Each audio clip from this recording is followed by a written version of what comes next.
ఈ రోజున మాచవరం డౌన్లో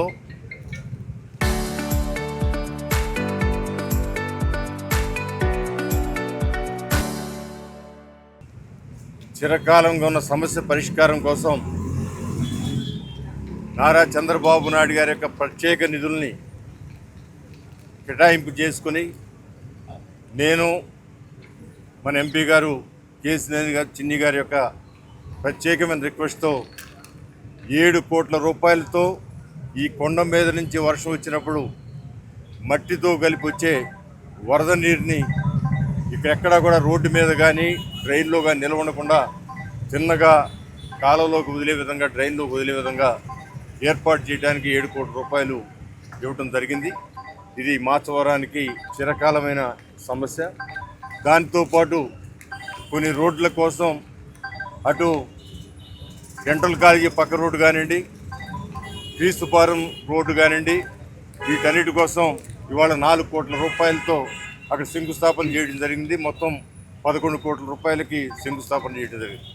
ఈ మొత్తం యొక్క ఫండ్ కూడా కేవలం నారా చంద్రబాబు నాయుడు గారు ఈ నియోజకవర్గం మీద, విజయవాడ మీద, అభివృద్ధి మీద చిత్తశుద్ధితో చేసిన సహాయం కాబట్టి దానికి వారికి మనస్ఫూర్తిగా నేను కృతజ్ఞత తెలియజేస్తున్నాను. క్రీస్తురాజపురం రోడ్డు 2014-19లో ఆ రోజున్న పరిస్థితులను బట్టి 7 కోట్ల రూపాయలు ఆ రోడ్డుకి నిర్మాణానికి ఆయన నిధులు ఇచ్చారు. ఆయన ప్రభుత్వం మారే నాటికి 4 కోట్ల చిల్లర ఖర్చు పెట్టడం, ఒక రోడ్డు ఏర్పాటు చేయడం జరిగింది.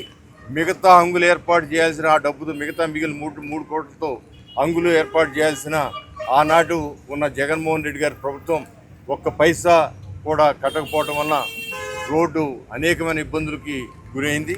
మరలా ఇప్పుడు నారా చంద్రబాబు నాయుడు గారు 2,40 లక్షలు ఇచ్చి ఆ రోడ్డు మరలా పునర్నిర్మాణానికి దానికి నిధులు ఇవ్వడం జరిగింది. అదేవిధంగా ఈ డ్రైను, అదేవిధంగా డెంటల్ కాలేజీ, అంతేకాదు రేపు రామ్మోహన్ నాయుడు గారు కేంద్ర మంత్రివర్యులు గౌరవనీయులైన రామ్మోహన్ నాయుడు గారి చేతుల మీద కూడా మరొక 7 కోట్ల రూపాయలకి ఒక ప్రధానమైన రోడ్లు, ఫన్ టైం రోడ్డు కానివ్వండి, భారతీనగర్ మెయిన్ రోడ్డు కానివ్వండి, ఇంకా ప్రధానమైన రోడ్లకి శంకుస్థాపన ఈవినింగ్ కూడా మినిస్టర్ గారు రాబోతున్నారు. మరి కేసీనేని చిన్ని గారు ప్రత్యేకంగా ఆయన ఆహ్వానించి ఆ కార్యక్రమం వారి చేతుల మీద కూడా చేసుకోవడం జరుగుతోంది. అంతేకాదు రానున్న రోజుల్లో విజయవాడ నగరానికి ఏం కావాలనేది మా ఎమ్మెల్యేలతోనూ ఎంపీ గారితోనూ ఆయన ప్రత్యేకమైన సమావేశం ఏర్పాటు చేసుకుని మేము ఇచ్చిన అన్ని రిక్వెస్ట్లు కూడా శాంక్షన్ ఇస్తున్నాను, మీరు జాగ్రత్తగా అభివృద్ధి పరచుకోండి అని చెప్పి ఆయన చెప్పడం జరిగింది. ఇంకా రానున్న కాలంలో ఒక నెల 15 రోజుల లోపు ఇంకా మరిన్ని సుమారు 250 కోట్ల రూపాయలు మన తూర్పు నియోజకవర్గ శాంక్షన్ కాబోతున్నాయి ప్రధానమైన వర్కులు. ఏదేమైనా కూడా ప్రత్యేకమైన శ్రద్ధతో ఎంపీ గారు చేసిన కృషి, నా యొక్క రిక్వెస్టు, ఈ రెండు కలిపి మనకి విజయవాడ తూర్పు నియోజకవర్గానికి సుమారు 300 కోట్ల రూపాయలు ఈ 2 నెలల్లో రాబోతున్నాయి. ఇప్పటికే 15 కోట్ల రూపాయలకి మనం శంకుస్థాపన చేసుకుంటా ఉన్నాం. ఇంకా రానున్న రోజుల్లో అనేకమైన కార్యక్రమాలు చేసుకోవడానికి శంకుస్థాపన చేసుకుని మనస్ఫూర్తిగా ఈ యొక్క కార్యక్రమానికి ప్రత్యేకమైన నిధులు ఇచ్చినందుకు మన ముఖ్యమంత్రి నారా చంద్రబాబు నాయుడు గారికి, అదేవిధంగా పవన్ కళ్యాణ్ గారికి, వాళ్ళిద్దరూ కూడా మనస్ఫూర్తిగా నేను కృతజ్ఞత తెలియజేస్తున్నాను. అందరికీ నమస్కారం.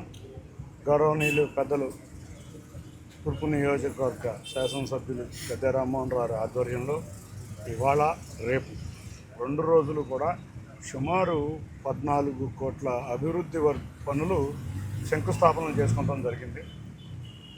వారు ఎప్పుడు కూడా అధికారంలో ఉన్నా కూడా ఇక్కడ ఏ రోడ్డు వేసినా కూడా తెలుగుదేశం పార్టీ ప్రభుత్వంలోనే ఏ రోడ్డు కానీ, ఒక డ్రైన్ గేజ్ కానీ, ఒక స్ట్రామ్ వాటర్ కానీ, ఏదన్నా విజయవాడ నగరానికి ఏదన్నా కార్యక్రమాలు జరుగుతున్నాయంటే అది ఒక్క తెలుగుదేశం పార్టీ అధికారంలో ఉన్నప్పుడే జరుగుతాయి. కూటమి ప్రభుత్వం అధికారంలోకి వచ్చిన వెంటనే చూసాం మనం ఎన్నో రోడ్లు, ఇవాళ తూర్పు నియోజకవర్గంలో ఎన్నో రోడ్లు శంకుస్థాపన చేసాం, ప్రారంభోత్సవాలు చేసాం, ఇవాళ కూడా శంకుస్థాపన చేసుకుంటున్నాం.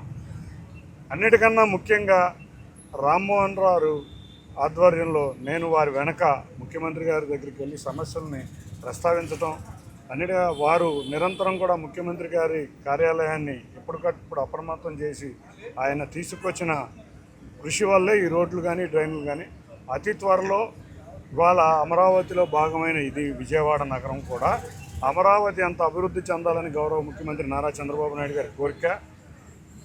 ఈ కోరిక భాగంగా ఈ కొండ గుణదల కొండ చుట్టుపక్కల ప్రాంతాలే కాకుండా పశ్చిమ నియోజకవర్గం, సెంట్రల్ నియోజకవర్గంలో కూడా ఎక్కడైతే పేదవారు అత్యధికంగా నివసించే ప్రాంతాల్లో అందరూ ఎమ్మెల్యేలు కూడా పోరాడి జీవో నెంబర్ 30 ద్వారా ఇళ్ల పట్టాలు కూడా రెగ్యులరైజేషన్ చేపించబోతున్నాం. అతి త్వరలో అందరికీ కూడా ఎమ్మెల్యే గారి ఆధ్వర్యంలో ఇళ్ల పట్టాలు కూడా కానుకగా ఇవ్వబోతున్నాం. ఇది సుమారు విజయవాడలో ఉన్న 45,000 కుటుంబాలకి ఒక శుభవార్త. ఇవాళ మరొక వార్త ఏంటంటే రాయనపాడు స్టేషన్ గౌరవ ప్రధాని మంత్రి నరేంద్ర మోడీ గారి చేతుల మీదుగా ఇవాళ శాటిలైట్ స్టేషన్గా విజయవాడగా రాయనపాడు స్టేషన్ 3ంటికి ఓపెన్ అవబోతుంది.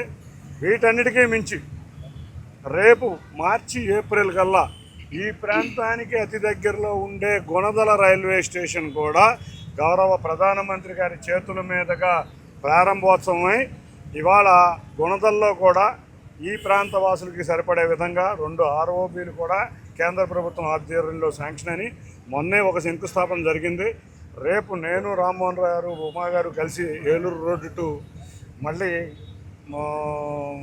ఇంకొక ఫ్లైఓవర్ కూడా ఒక నెలన్నరలో ROB కూడా శంకుస్థాపన చేయబోతున్నాం. అంటే ఈ ప్రాంతంలో కేంద్ర ప్రభుత్వం, రాష్ట్ర ప్రభుత్వం రెండూ కలిసి ఈ ప్రాంతాన్ని అభివృద్ధి చేయడంలో కృషి చేస్తాం. ఈ గుణదల ప్రాంతం అంటే మాకు చిన్నప్పటి నుంచి తెలిసిన ప్రాంతం. ఒక్క అభివృద్ధి కూడా ఏ ప్రభుత్వంలోనూ నోచుకోలేదు. ఎంతోమంది పదవులు అనుభవించిన నాయకులు ఇక్కడ ఉన్నారు కానీ ఏ రోజు చూసుకోలేదు. కానీ గద్దె రామ్మోహన్ రావు 2014 నుంచి 19 వరకు క్రీస్తురాజపురం రోడ్డు పూర్తి చేసిన ఎక్కడ ఏ ఇన్సిడెంట్ జరిగినా కూడా అది గద్దె రామ్మోహన్ రావు తెలుగుదేశం పార్టీ అధికారంలో ఉన్నప్పుడే జరిగినాయి. మళ్ళీ కూటమి ప్రభుత్వంలో ఈ గుణదల కొండ ప్రాంతం అంతా కూడా అభివృద్ధి చెందే విధంగా, అన్నిటికన్నా ముఖ్యంగా ఇవాళ ట్రైన్ ఎక్కాలంటే అక్కడ మెయిన్ స్టేషన్ దాకా కూడా వెళ్ళాల్సిన పని లేదు. కాబట్టి అత్యధిక డెవలప్మెంట్ ఈ ప్రాంతంలో ఉండబోతుంది. కాబట్టి మేమందరం కూడా దీన్ని బ్రహ్మాండంగా అభివృద్ధి తీసుకెళ్తామని తెలియజేసుకుంటూ, ఇంత చక్కటి నిధులు మాకు ఇచ్చిన గౌరవ ముఖ్యమంత్రి నారా చంద్రబాబు నాయుడు గారికి విజయవాడ ప్రజల తరపున ధన్యవాదాలు తెలుపుతున్నాను. Thank you.